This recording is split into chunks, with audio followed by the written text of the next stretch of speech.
l'accordo, ecco l'ordinanza, nei prossimi giorni si parte con tamponi rapidi dai medici di base, saranno obbligatori e remunerati dallo Stato, messaggio chiaro a chi si è detto contrario, chi non si adegua verrà sanzionato, è doveroso dare questo servizio ai cittadini. Aumentano i contagi e anche sempre più giovani ricoverati nelle terapie intensive, il 30% a meno di 60 anni, sofferenza negli ospedali verso lo stop alle ferie per medici e infermieri. Halloween, anche dal governatore l'appello a evitare le feste, forze dell'ordine pronte ai controlli nei centri principali contro i raduni abusivi. In Francia il lockdown scattato dall'altra sera, il racconto di Enrica Piovesan, funzionaria dell'autorità bancaria europea che vive a Parigi, momento difficile ma con le scuole aperte è più sostenibile. Si rompe il tubo dell'acquedotto, Campo San Polo, allagato a Venezia stamane, danneggiate abitazioni e locali, il difficile intervento dei vigili del fuoco. Tragico incidente stamane nel Bellunese, David Bernard, 48enne ex consigliere comunale di Tricchiana, muore in sella alla sua moto.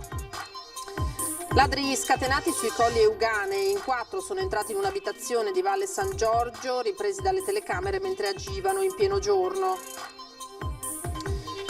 I cimiteri si attrezzano per il weekend dedicato a ogni santi e ai defunti e le visite naturalmente ai parenti. Appelli delle autorità per evitare assembramenti. Buonasera, ben ritrovati in diretta con l'edizione del Veneto, l'edizione regionale dei nostri telegiornali. Partiamo come sempre dalla conta dei contagi perché sono stati in numero rilevante anche in queste ultime 24 ore, 2693 i nuovi casi di positività da Covid nell'intera regione, una decina i decessi, 10 decessi. Vediamo la tabella che ci ha inviato nel pomeriggio l'azienda Zero che riporta 863 nuovi contagiati con delle punte addirittura di 291 a Padova, 138 Verona, 135 a Vicenza, 139 nella provincia di Treviso. Questa mattina i nuovi contagi erano stati 1830, 5 i posti letto in più in terapia intensiva, si passa da 127 a 132. Questa la situazione dei numeri sul fronte contagi. Intanto dopo l'accordo arriva anche l'ordinanza con i medici di base che dovranno obbligatoriamente eseguire i tamponi ai propri pazienti. Chi non lo farà sarà sanzionato. Giro di vita in vista per i centri commerciali. Non manca nemmeno un appello da parte del presidente Zaia oggi da Marghera nelle ore di Halloween. Primo punto. I medici di medicina generale operanti in Regione del Veneto applicano obbligatoriamente le disposizioni ad essi relative. Disposizioni che rimandano all'accordo raggiunto venerdì pomeriggio sull'effettuazione dei tamponi proprio da parte dei medici di famiglia, misura destinata a cambiare la geografia dello screening in Veneto, finora concentrato nei drive-in. Da qui la nuova ordinanza della Regione a partire dalla distribuzione dei test rapidi a tutti i camici bianchi che saranno dotati anche dei DPI necessari. I test, dal costo per le casse pubbliche di 18 euro ciascuno, ma gratuiti per il paziente, potranno essere fatti a domicilio degli assistiti o in ambulatorio. Se questo risulta poco praticabile, il medico potrà servirsi di spazi concessi dal comune o dal distretto sanitario. Il medico quindi in questa fase cambia pelle anche dal punto di vista giuridico. Il medico di base diventa ufficiale di sanità pubblica, cioè nel momento in cui il medico farà il dispositivo della quarantena vale anche per l'INPS. L'obbligatorietà dell'ordinanza, che si rivolge a circa 3.150 medici e 500 pediatri, significa che nessun professionista potrà sottrarsi. Tradotta in soldoni, chi non lo fa verrà sanzionato. Il messaggio è chiaro soprattutto ai medici aderenti alle sigle che non hanno firmato l'accordo: SNAMI del Veneto, FIMG di Vicenza e Treviso. Rispetto alle idee di tutti, dall'altra parte sono i medici che hanno aderito e dicono che ci sono le condizioni e lo fanno, punto. Adesso c'è un'ordinanza, è obbligatorio. Scusate, se stiamo qui a discutere finisce anche il Covid. Non c'è nessuna contrapposizione. Noi ringraziamo tutti i giorni i medici di base che stanno facendo un lavoro anche loro eroico in un momento difficile, però adesso chiediamo che la fase di testing sia fatta. Penso che sia una roba ragionevole, non stiamo chiedendo di tagliarsi le vene e donare sangue. È remunerato l'accordo, dobbiamo riconoscere fino in fondo il sacrificio che viene chiesto a un medico, anche da un punto di vista organizzativo, scusami, però è pur vero che davanti a questa difficoltà, a questa crisi, ai cittadini dobbiamo tutti assieme erogare il servizio. Ma un'altra ordinanza e lo studio della Regione potrebbe riguardare i centri commerciali. Stiamo pensando a delle misure, ma come ripeto, in questa fase non di coercizione delle attività produttive, ma di coercizione di quello che è l'assembramento inutile. Lo struscio in un centro commerciale non serve a farlo. E in tempi di Covid meglio rinunciare anche ad alcuni imminenti riti. Io spero che dolcetto o scherzetto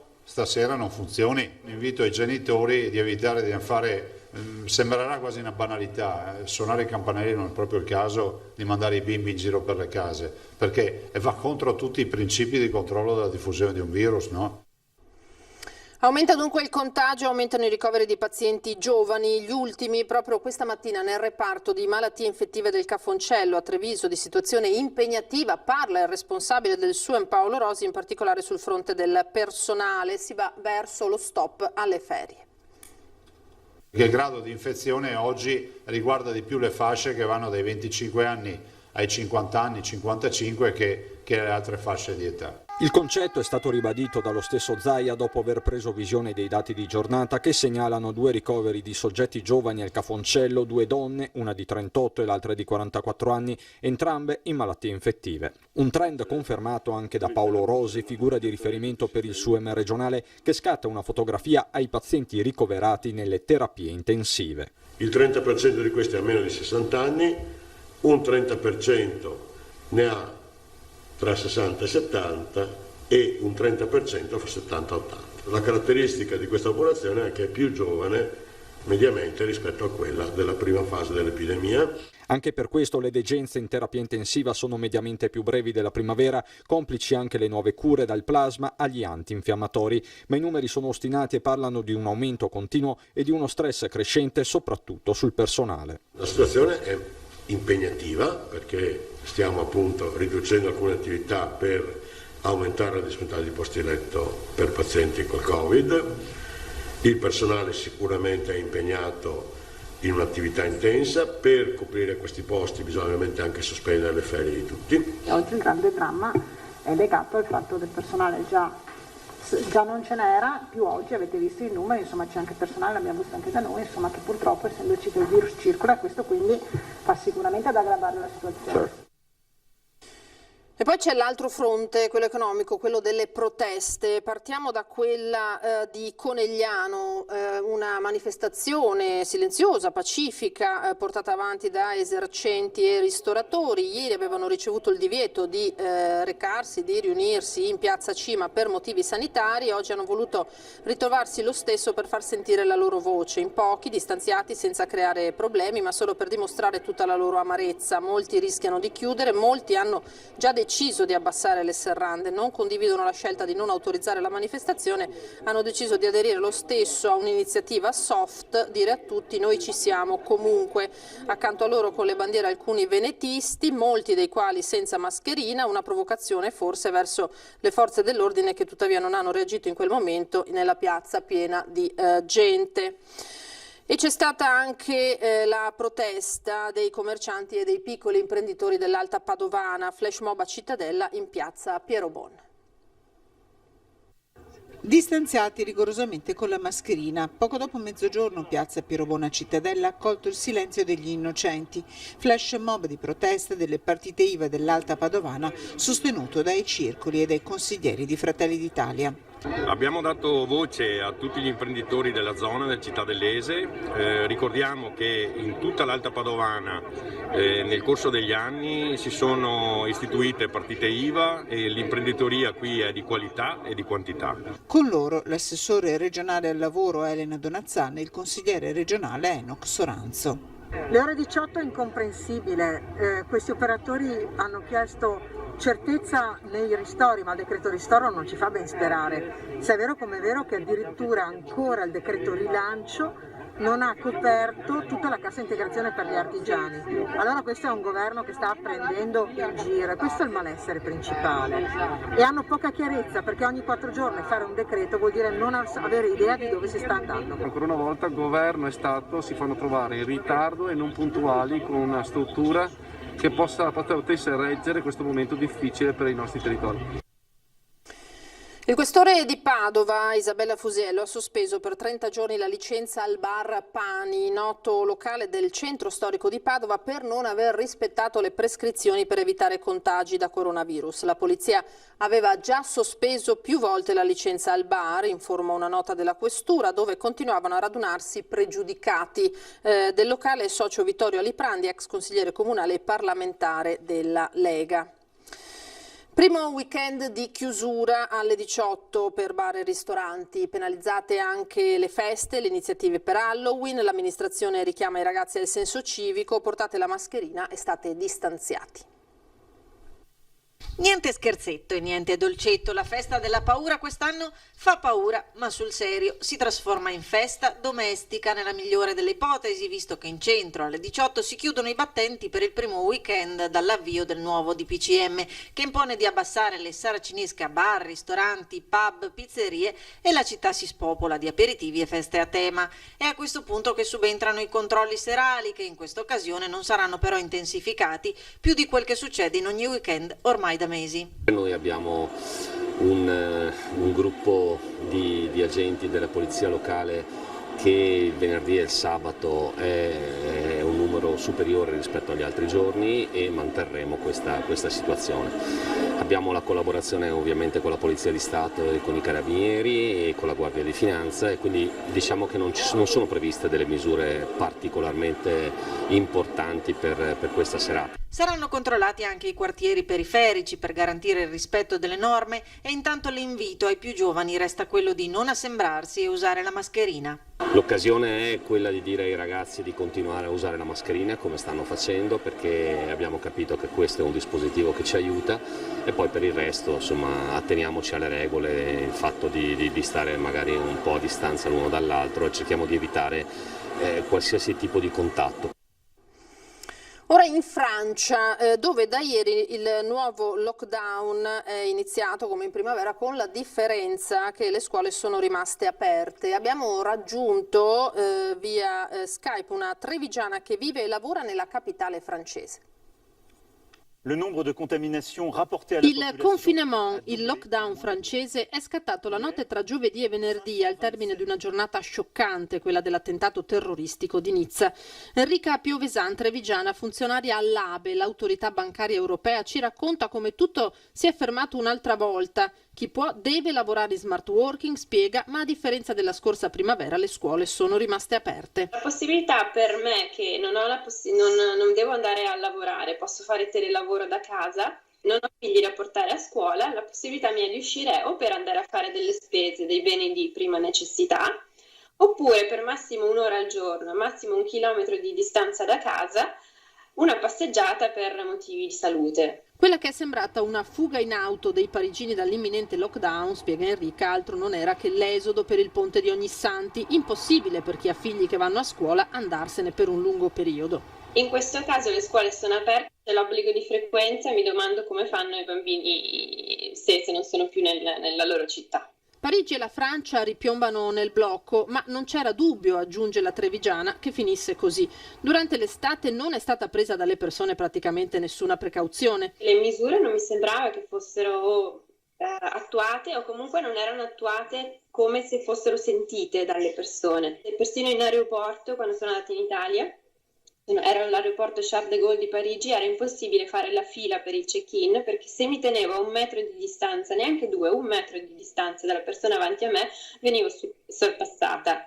E quando l'ho fatto presente alle guardie della sicurezza mi hanno risposto stia più vicine. Nelle grandi città come nei paesini, quindi, tutti nuovamente confinati per ora fino al 1° dicembre. Quello che non sopporto è l'autocertificazione, che ho scritto il minuto preciso, l'ora e il minuto di uscita, perché mi dà l'ansia di dire devo tornare a casa solo 1 ora, ho 55 minuti, ho 45 minuti, mi rimangono solo 7 minuti, non so se sono andata troppo lontana, eccetera. Però da quello che ho visto forse lasciare al libero arbitrio delle persone di autoregolarsi e non avere un modo di controllare non sarebbe efficace, quindi supporto anche quello. Ci fermiamo ora per qualche istante e torniamo tra breve.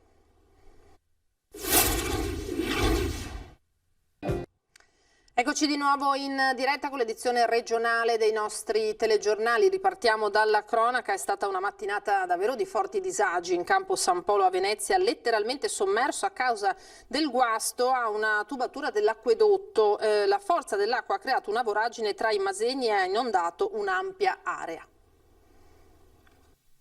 È evidentemente destino che in autunno, in un modo o nell'altro, Venezia debba finire sott'acqua e questa volta neppure il Mose avrebbe potuto far molto. Lo scoppio di prima mattina di una grossa tubatura ha letteralmente inondato Campo San Polo, dopo Piazza San Marco il più grande campo di Venezia. La forza dell'acqua ha avuto una potenza tale da sradicare i Masegni e sommergere l'intera area. Ho fatto la calle qua, Calle Cavalli, e praticamente c'era mezzo metro d'acqua. Ho detto cavoli, ma acqua alta no? E allora mi sono girato e ho capito che c'era una tubatura scoppiata in campo. Per i residenti non era stato altro che tirare fuori quegli stivali che con l'entrata in funzione del Mose si pensava di non usare più. Abbiamo visto l'acqua che entrava in canale, sembrava un torrente e basta. Sentivamo il rumore del torrente, che l'acqua defluiva nel canale. Cosa avete pensato? Un danno.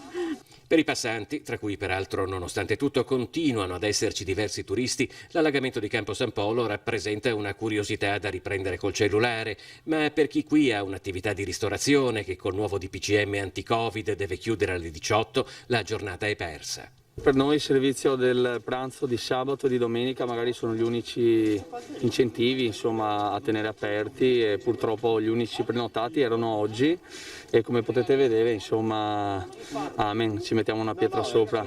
C'è anche chi ha comunque tentato di portare a casa la giornata, come il parrucchiere di Rio Terra Sant'Antonio. Stiamo da stamattina che andiamo avanti con gli stivali e prendiamo in braccio la gente, sperando che arrivino più presto. Diciamo che i clienti vi danno un colpo di telefono e voi andate a prenderli a braccio. Sì, andiamo giù in fondo dall'altra parte, ma il discorso è che è un disagio, anche questi giorni che dovremmo lavorare un po' di più perché forse ci chiudono, e invece senza acqua. Già, perché il cliente lo si può anche portare in spalla, ma se poi dal rubinetto non esce niente, lavorare non è facile. Attorno a mezzogiorno comunque le acque iniziano finalmente a ritirarsi, rivelando il profondo e impressionante squarcio provocato dall'esplosione della conduttura.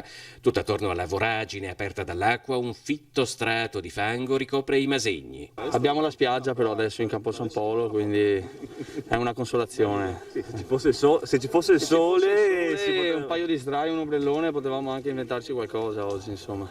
Invece niente. Invece niente.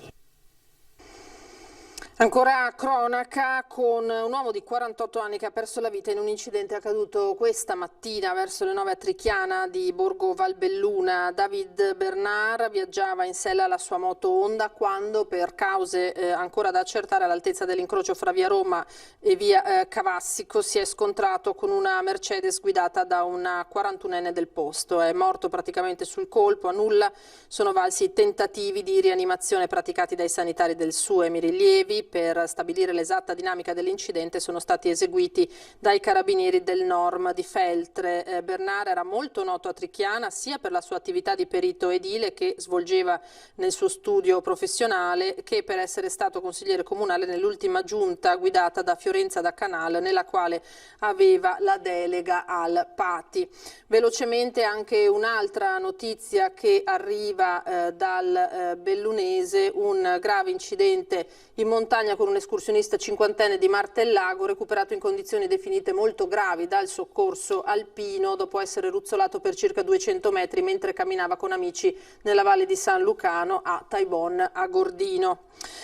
Ora parliamo di ladri scatenati in tutt'altra zona, i Colli Euganei. In 4 sono entrati in un'abitazione di Valle San Giorgio, ripresi dalle telecamere. 1, 2 e poi 3 e 4. È la banda entrata in azione a Valle San Giorgio, frazione di Baone. Passamontagna e bandana scura calati sul volto si arrampicano sui cancelli d'ingresso dell'abitazione e veloci entrano nella proprietà ignari di essere ripresi dalle telecamere di videosorveglianza. Il video è stato pubblicato su Facebook.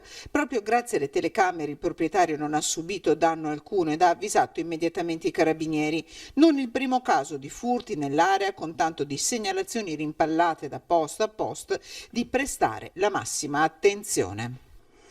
Ora il cimitero maggiore di Padova che si è preparato con regole anti-Covid per gestire l'afflusso delle prossime ore. Chi sta venendo a salutare? Mia madre. Per portarlo ai nonni. Si viene lo stesso perché non credo si debba sospendere la propria vita per un evento così, per quanto eccezionale. Con la prudenza. Con la prudenza. Grazie. Bisogna anche vivere, queste cose bisogna sempre farle e quindi non possiamo chiuderci in casa. Rispettando i limiti naturalmente. Nonostante la paura per il contagio, i padovani non hanno rinunciato a rivolgere un saluto ai propri cari, onorandone la memoria, chi con un fiore, chi con una pianta e una preghiera, ricorrenza che quest'anno viene vissuta ancora con più intensità del solito. Certo, gente come potete vedere ce n'è tanta, per nostra fortuna anche, perché il periodo è quello che è, però cerchiamo di fare il nostro meglio, cerchiamo di stare dietro chiaramente a tutte le indicazioni, lavarci le mani, tutto quanto, però è complesso. Fortunatamente però, grazie anche al tempo, sembra andare abbastanza bene. Il tutto nel rispetto delle misure anti-Covid per la gestione dell'afflusso dei fedeli con mascherine, divieto di assembramento, distanza e percorsi alternati.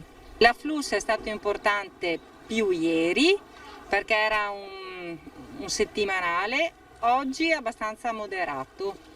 Abbiamo fatto l'entrata divisa dall'uscita, abbiamo fatto lungo l'ingresso del cimitero maggiore, proprio quello che porta ai campi di sepoltura, una transenna, in modo che le persone possano passare in entrata e un'altra parte in uscita, che non ci sia la promiscuità tra i gruppi di persone. Al cimitero maggiore sono state confermate, seppur in modalità ridotta, le 2 cerimonie previste come da tradizione per il 2 novembre.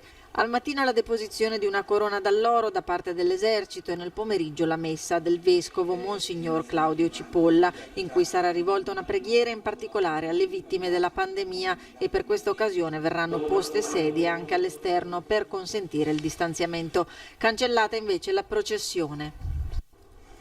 I 2 anni dalla tempesta Vaia, ascolti i record ieri sera su Antenna 3 per il nostro documentario Veneto in ginocchio, con il quale abbiamo ripercorso i giorni drammatici della terribile tempesta e le sue pesantissime conseguenze nelle settimane e nei mesi successivi. Immagini, voci, storie raccolti in ore e ore di edizioni straordinarie per raccontare uno davvero degli eventi più drammatici vissuti dal nostro territorio.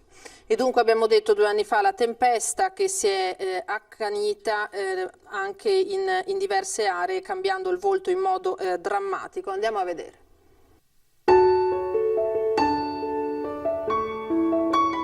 Sono passati 2 anni da quando la tempesta Vaia è passata sulla piana di Marcesina e con la sua mano di gigante ne ha cambiato il volto. Qui si lavora in modo incessante ormai da anni, ma servirà ancora molto tempo per portare a valle tutto il legname schiantato da Vaia. E molti degli alberi abbattuti dalla tempesta rimarranno dove sono perché è impossibile raggiungerli. Quel che resta da capire è cosa si farà di queste immense ceppaie come quella che vedete alle mie spalle.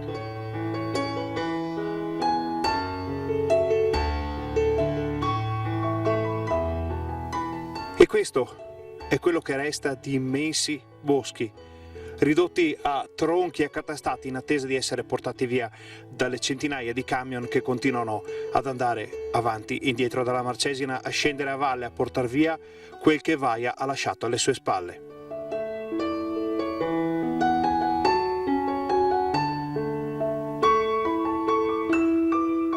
Le malghe sono chiuse e le vacche ormai sono al caldo nelle stalle in attesa di poter tornare in questi luoghi magnifici dove l'unico rumore è quello dei camion che portano via il legname e dei lavori forestali.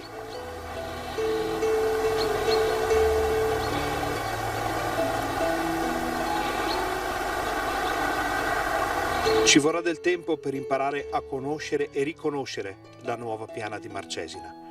Ma questo luogo, nonostante tutto quello che è successo, non ha perso un briciolo della sua magia. E poi, come dice un vecchio proverbio dell'altopiano, 7 volte bosco 7 volte prato, poi tutto tornerà come era stato.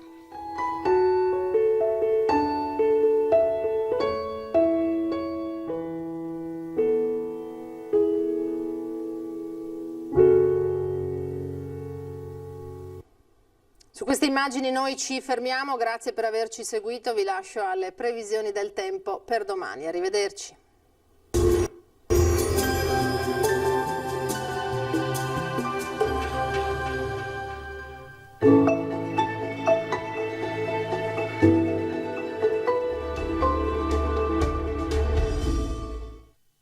Benvenuti al Meteo. Inizio di novembre in perfetto stile autunnale, tempo stabile ma cielo alquanto nebbioso. La situazione nel dettaglio. Sul Veneto generali condizioni di tempo asciutto, tuttavia su pianure e vallate spesso diventeranno protagonisti nubi basse e foschie in grado di rendere la giornata grigia e cupa. Più sole invece sui rilievi. Temperature minime tra 9 e 10 gradi, massime invece tra i 16 e i 17 gradi. Ci spostiamo ora sul Friuli Venezia Giulia, cielo molto nuvoloso con locali riduzioni della visibilità in pianura, sarà più soleggiato invece altrove. Temperature minime fino a 11 gradi, massime invece sui 17-19 gradi.